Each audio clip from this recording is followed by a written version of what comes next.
Respected Professor Watson, Chairman on the dais, dignitaries, friends, after Professor Watson has spoken and has given his complete vision as to how information technology should be integrated with the delivery of the education system plus far-reaching changes that are needed in the higher education system, there is very little that I as a management consultant can add beyond his vision.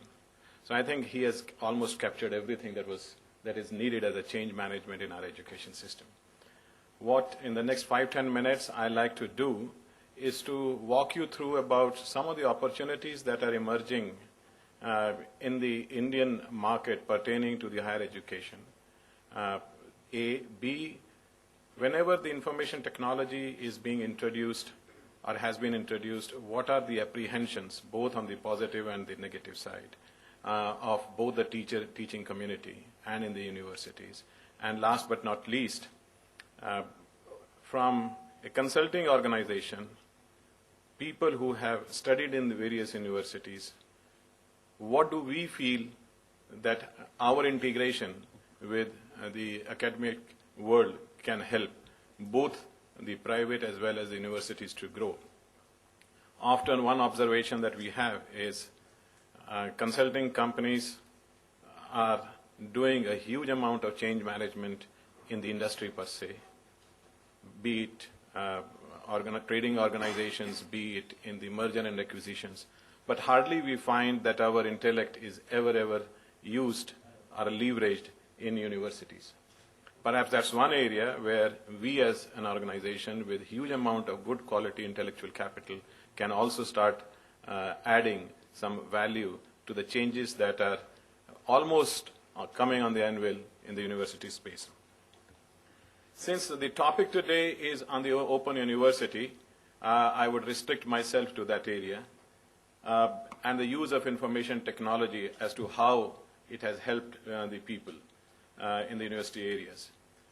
Whenever we have introduced at a global level, this is the first two slides are the summary of the findings of a big research that was carried out in quite a few universities in US, and where the common feedback was that as and when the information technology has been put in place, people have taken the advantage of talking and collaborating at different places.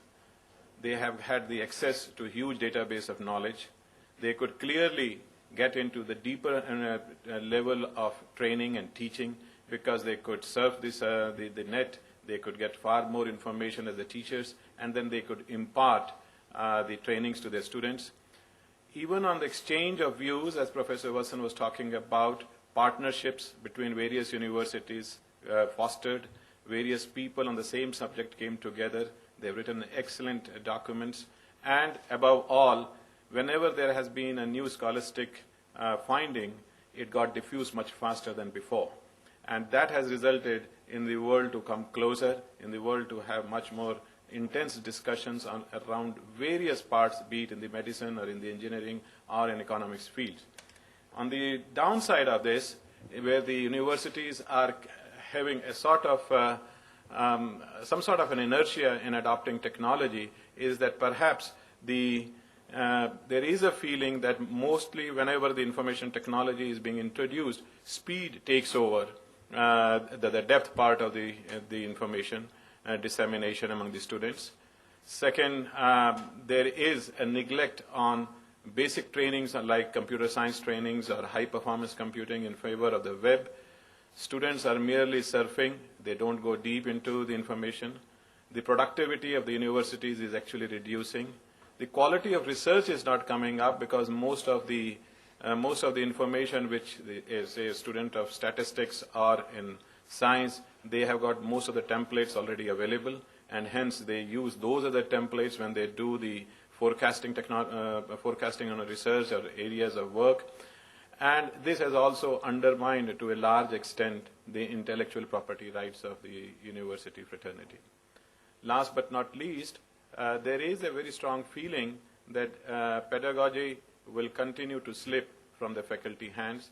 And lastly, the university setup feels that with the information technology coming in, it is more vendor-driven, as the Vice Chancellor from Uttarakhand said, and hence the academicians are really taking a back seat. These are the negatives, but I'm not too sure the amount of these negatives would have been more profound than the benefits of information technology. Today, nobody would even question the role of technology in the dissemination of information or collaboration. One of the key components of the information technology is the e-learning tools that are being introduced, and also the form factors that through which the entire content could be delivered, be it the mobile phones, be it the handheld devices. Today, the students could be learning from any place, anywhere, and that is the real democratization of the education.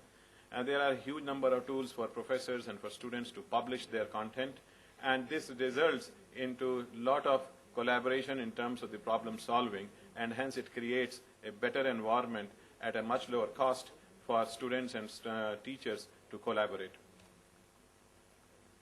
The advantages of e-learning is in terms of huge amount of cost reduction. If you look at the amount of investment which IGNOU does in distributing its world-class content through various books and magazines and literature, which is huge.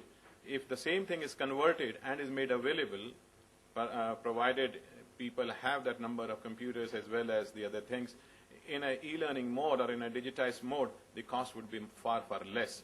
Then it increases the access, it provides people instantaneous convenience, and people can study at their own. Business could be perhaps getting a greater benefit, and it also empowers the students of variety of backgrounds to study at different levels and at their own pace. From a pure market perspective, if we just touch this component, which is the e-learning component, in India in the last 2 years, one of the reports from a leading research organization suggests that at the moment the e-learning content market is just about 105 crores. In 2 years time frame, it is likely to increase by 10 times, which means it would be reaching almost about 1,000 crore market in India per se. That's where the quantum jump is happening, thanks to the connectivity, thanks to the penetration of computers in India, thanks to many programs that Government of India at the DIT level is creating, like CSC programs and all, where content can now be downloaded comparatively easier than before. So there are a large number of organizations who are investing a huge amount of time in creating the content. Even at the Asia level, the e-content market is going to increase by almost about 30 to 40%. No other industry segment, be it in the medicine or pharmaceutical, is poised for such a tremendous growth. The driving agents, the drivers in this is the K-12 segment. But by doing the work in that area, in the e-learning content space, even at the level of the medicine or the engineering, a lot of content is being created. And this is putting a great amount of positive elements in terms of creating an infrastructure both at the university level. So what it boils down to fact is that open universities in time to come, if they will not change their method of distribution of the content to the students, if they would continue delivering the content through the normal books or in a manuscript manner, perhaps they would be outdated. And that's a real threat. And therefore, it is important that most of the open universities should try and should make investments in terms of complete both the front end as well as the back end computerization. I'm just touching the e-learning part of it, which is the delivery part to the students. And the acceptance of the creation of environment is one part, the creation of a good quality content so that the students at various places can start accessing the content and feel a sort of a positive element towards embracing that content is another part of it. So open universities, the one single change that I feel needs to be done is in terms of letting the content be made available to their students at ease. Other area, which is what I would like to talk about a little bit, is of integration between the management community as well as the universities. What is needed beyond the content part is to manage the resources of a superior student experience as well as to strengthen the controls. This is where I think people at EY, wherein today we are advising UID, Authority of India, to have a complete program management for the delivery of the unique ID numbers to almost 1.2 billion people in the nation.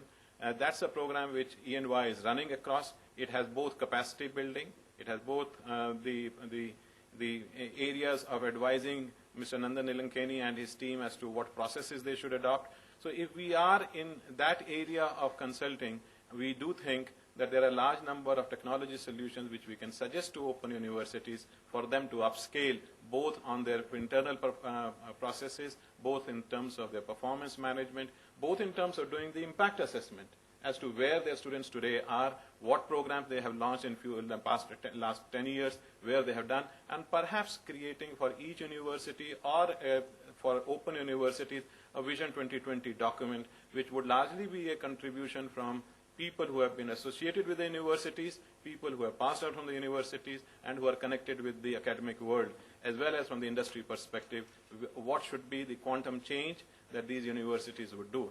So in short, I would just like to humbly submit, please count on us. We would be more than happy to be associated with you. Thank you.